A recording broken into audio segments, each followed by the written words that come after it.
अक्सर लोग भूत प्रेत जैसी बातों को अंधविश्वास का एक हिस्सा मानते हैं। आपको भूतों के किस्से सुनाने वाले बहुत से लोग मिल जाएंगे, लेकिन उन्हें साक्षात देखने वाले लोग कम ही मिलते हैं। आज के जमाने में लोग ऐसी बातों पर ज्यादा विश्वास नहीं करते, लेकिन कहते हैं कि सच को नकारने से सच बदलता नहीं है। तो आज हम आपको गुजरात के ऐसे इलाकों के बारे में बताएंगे जहां पर पारलौकिक गतिविधियों का होना आम बात है। बगोदड़ा नाम का ये छोटा सा शहर नेशनल हाईवे 8A पर स्थित है। अहमदाबाद और राजकोट को जोड़ने वाले इस छोटे से शहर में दुर्घटनाओं का ग्राफ इतना ऊंचा है कि लोग मानते हैं कि यहाँ पर पैरानॉर्मल घटनाएं होती रहती हैं और कहा जाता है कि इन दुर्घटनाओं का जिम्मेदार भी यही घटनाएं हैं। कहा जाता है कि वाहनों के ड्राइवर बगोदड़ा से लिमड़ी के बीच पट्टे पर कुछ देखकर आश्चर्यचकित रह जाते हैं। उनका कहना है कि वहां से अक्सर एक महिला गुजरती है जो उनका ध्यान विचलित कर देती है, जिस कारण उनकी गाड़ियां दुर्घटनाग्रस्त हो जाती हैं।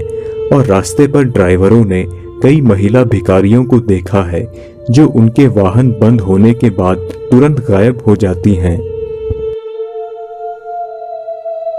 राजकोट में स्थित अवध पैलेस एक विशाल मैंशन है जिसका मालिक एक NRI है। स्थानीय लोगों का कहना है कि यहाँ पर एक युवती सामूहिक दुष्क्रिया का शिकार हो गई थी, जिसके बाद उसे इस बिल्डिंग में जला दिया गया। इस हादसे के बाद उस युवती की आत्मा वहां के लोगों को परेशान करने लगी और उस मैंशन में जो भी जाता है उस आत्मा से परेशान हो जाता है। जो भी शख्स यहाँ एक रात रुकता है उसे बहुत ही भयानक अनुभव होने लगते हैं, चाहे वह अकेला हो या फिर अपने दोस्तों के साथ। भारत के सबसे ज्यादा अधिक भूतहा इलाकों में सूरत के डूम्स बीच का नाम शामिल है। ऐसा कहा जाता है कि कमजोर दिल वालों को इस बीच पर नहीं आना चाहिए। यह बीच सूरत से 21 किलोमीटर दक्षिण पश्चिम हिस्से में स्थित है। कॉलेज के स्टूडेंट्स अक्सर यहाँ आते रहते हैं। इस बीच के रहस्य से अगर पर्दा उठाया जाए तो यहाँ के लोगों का कहना है कि यहाँ पर एक प्राचीन हिंदू शमशान था, इसलिए यहाँ पर भूत रहते हैं। लोगों का यह भी कहना है कि रेत का काला रंग रेत के मिश्रण के कारण ही राख बन जाता है। माना जाता है कि भूत, जिसे ना जाने कितने ही अतिरिक्त इच्छाओं के बीच यहाँ रहना होता है, इसलिए इस बीच पर जो आता है उसे वह भूत परेशान करते हैं। अंधेरा होने के बाद इस बीच पर आने पर प्रतिबंध लगाया गया है, क्योंकि कई लोग इस स्थान से रहस्यमय तरीके से गायब हो चुके हैं। यदि आप जूनागढ़ में हैं तो आपने ये किला जरूर देखा होगा। यह किला जूनागढ़ शहर के मध्य में स्थित है और पर्यटकों को ये बहुत ही लुभाता है। इस किले में हनुमान मंदिर, बुद्धिस्ट गुफाएं, बाबा प्यारा की गुफाएं, नवधन कुआं और जामा मस्जिद है। कहा जाता है कि इस मस्जिद को एक प्राचीन हिंदू मंदिर के स्थान पर बनाया गया है। मस्जिद के आसपास का इलाका भूतहा माना जाता है। यह स्थान बहुत ही रहस्यमयी है और सूर्यास्त के बाद यहाँ कोई नहीं आता। इसलिए वडोदरा शहर के पास सिंगरौट नाम का एक छोटा सा गांव है जिसके पास एक डैम मौजूद है, इसलिए यह स्थान शांतिपूर्ण है। लेकिन इसके बावजूद इस जगह को भूतहा माना जाता है। कहा जाता है कि इस स्थान पर शलवार कमीज और दुपट्टे के साथ एक आधे चेहरे वाली लड़की को घूमते हुए देखा गया था, जो लोगों से वापस जाने के लिए कहती है।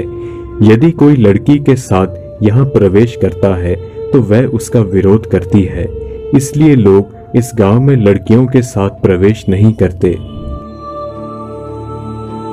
गुजरात टेक्नोलॉजिकल यूनिवर्सिटी गुजरात की सबसे बड़ी और विख्यात यूनिवर्सिटी है। इस कैंपस में आने के बाद लोगों को अक्सर पैरानॉर्मल गतिविधियों का एहसास होता है। यूनिवर्सिटी के कर्मचारियों और स्टूडेंट्स का ये मानना है कि यहाँ पर एक लड़की की आत्मा भटकती है। जब भी कैंपस में अधिक भीड़ होती है तभी इस लड़की की आत्मा अपनी मौजूदगी का एहसास कराती है। एक कर्मचारी के अनुसार जब वह लिफ्ट में था तब उसे महसूस हुआ कि लिफ्ट में एक लड़की भी है। कई बार लोगों ने कमरों के दरवाजों को अपने आप बंद होते और खुलते हुए देखा है, और कभी-कभी कुर्सी मेज की भी हलचल होती है। लोगों का मानना है कि इन सब के पीछे किसी आत्मा का हाथ है। यह आत्मा कौन है, इसका आज तक कोई खुलासा नहीं हो पाया है। अहमदाबाद शहर के पास ही सिग्नेचर फार्म नाम का एक स्थान मौजूद है जिसे भूतहा माना जाता है। यहाँ आने के बाद मोबाइल फोन भी अजीबोगरीब हरकतें करने लगता है। इस जगह पर कई टूटी हुई मूर्तियां हैं जिनमें से कुछ आधे भाग से कटी हुई हैं। यहाँ आने वाले लोगों ने कई आवाजें सुनी हैं, जैसे कि घोड़े उनकी तरफ दौड़ते हुए आ रहे हों। माना जाता है कि इस स्थान पर सामूहिक हत्याकांड हुआ था और मृतकों की आत्माएं यहाँ भटकती रहती